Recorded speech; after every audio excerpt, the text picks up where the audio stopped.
Good day and welcome. This week we will be discussing Betty Neuman's systems model and Imogen King's interacting systems framework and the goal attainment theory. To start with, let us look at Betty Neuman's systems model up close. Betty Neuman viewed a person as a client who is multi-layered or has several dimensions, and each layer or dimension is made up of 5 variables or 5 subsystems. Betty Neuman identified the 5 subsystems composing the person, and number 1 is the physiological, and this refers to the physical as well as the chemical processes, the structures and functions of the different organ systems of the human body. Number 2 is the psychological, referring to mental processes including emotions and feelings of an individual. Number 3 is the sociocultural subsystem, referring to one's relationships, whether in the context of a family, in the workplace, or the community and society as a whole, including the customs and traditions of that particular group of people. Number 4 is your spiritual, referring to one's belief in a higher being or God. And the last she called developmental, referring to the processes of growth and development starting from the time a person is born until an individual or that person will die. She viewed the concept of health as being related with wellness, and this means that all parts, including the subparts and variables of a human body, are in harmony or are working well together with each other. For her, an individual is healthy or is well when there is more energy that is available than what the individual needs, and that individual is not healthy or is moving towards illness and even death when there is more energy needed than what is present or that which is available. She viewed the environment as a totality of all forces, both internal and external, that surrounds a person and with which the individual or that person interacts with. She also viewed the environment as the source of various stressors that will affect the stability of the system. And these stressors are either interpersonal, interpersonal, and extrapersonal that can affect a person's normal line of defense. Betty Neuman viewed the environment as also having 3 components. Number 1 is the internal, and this refers to that environment that exists or is present within the client's system. For instance, one's thoughts about him or herself.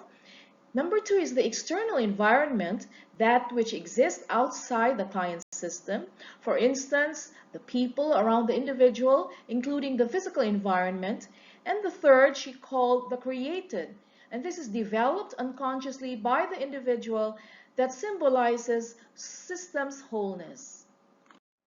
Her concept of nursing is one that utilizes a holistic approach, an approach that thinks and considers all factors that may affect a client's health. It is therefore important that the nurse adjusts to the patient's dynamic subsystems. Dynamic because a patient's condition may change from good to worse or from worse to good.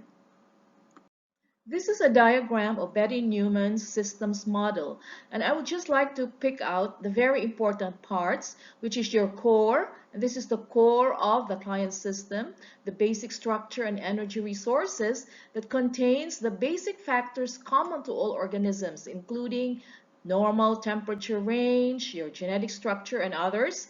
And then you have the flexible line of defense, the outermost layer, and then the normal line of defense, as well as the lines of resistance. And all these 3 are protective factors in order to maintain the integrity of the core, which contains the basic structure and energy resources, simply because there are stressors that may attack or come in contact with your client system. And the stressors also have characteristics. And we will look at these more closely later. And where does the nurse intervene? The nurses then will use primary intervention, your secondary intervention, and tertiary intervention at various levels when there is an attack on the core or the human system. Let us now look at the systems model in nursing practice. We must understand that the client is a system of organized complexity where all the elements or subsystems are in constant interaction. And the client is an open system, meaning it allows a continuous flow of inputs and processes as well as outputs and feedback. If you remember in the systems model diagram that we saw earlier, at the very center is the basic structure or central core. And as mentioned, it contains factors that are common to human beings, including your system variables, genetic features, and others. The outermost and first line of defense that protects the client system is called the flexible line of defense. It is a protective accordion-like mechanism that expands and constricts depending on the nature and the number or quantity of stressors that come in contact with the client system. It is also surrounding the normal line of defense that again will be used when there are stressors that will invade the client system. The second line of defense that protects the client system is your normal line of defense. And this is now the adaptational level of the individual that has been developed over time and is considered normal for a particular individual or client system.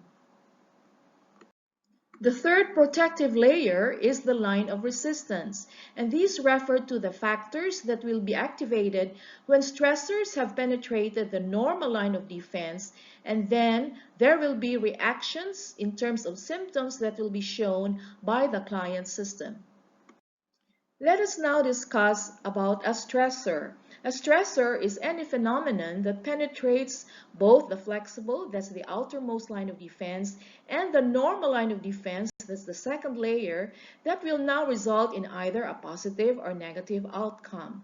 Let us also remember that a stressor may not just come as one single stressor, but often as a combination of several stressors. For instance, you are now going to take an exam. There is now the stress of passing the exam as well as doing other tasks that are expected of you. So often, it may not just be a single stressor, but several stressors attacking or coming in contact with the client system.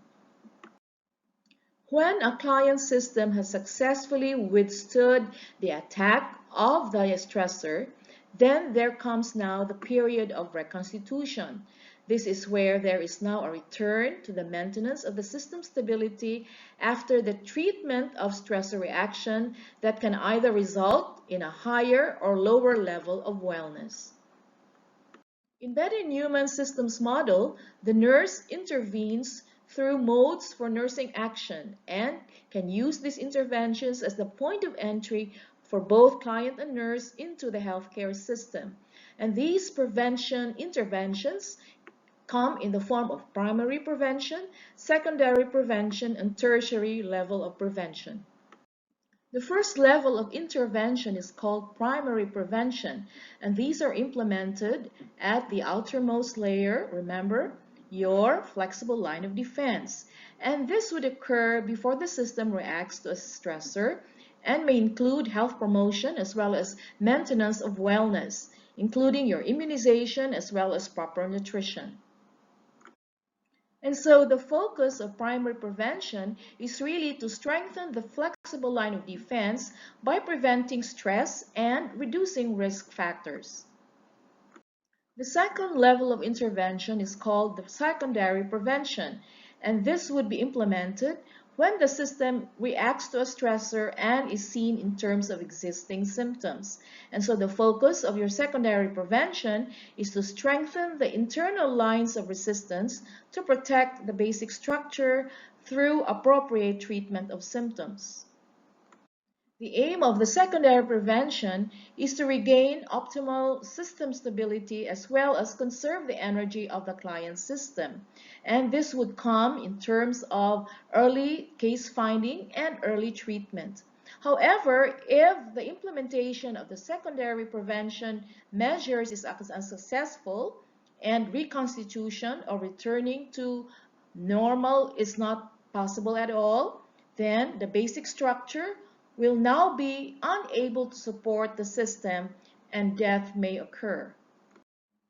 When the secondary level of prevention measures have been successful, the patient is now on the road to reconstitution, and this is where tertiary prevention measures are applied. So tertiary prevention is happening when the system has been treated successfully by secondary prevention strategies. The aim of the tertiary prevention is to maintain the wellness as well as protect the client system through supporting existing strengths and continuing to preserve the energy of the client system. It can also start at any point once the system stability has been reestablished or once reconstitution has taken place.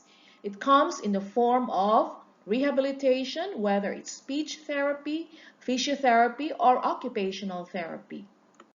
This ends our discussion of Betty Neuman's systems model. I'd like to end by leaving you with these verses from James, chapter 1. Know this, my beloved brothers, let every person be quick to hear, slow to speak, slow to anger, for the anger of man does not produce the righteousness of God. Thank you and have a very good day.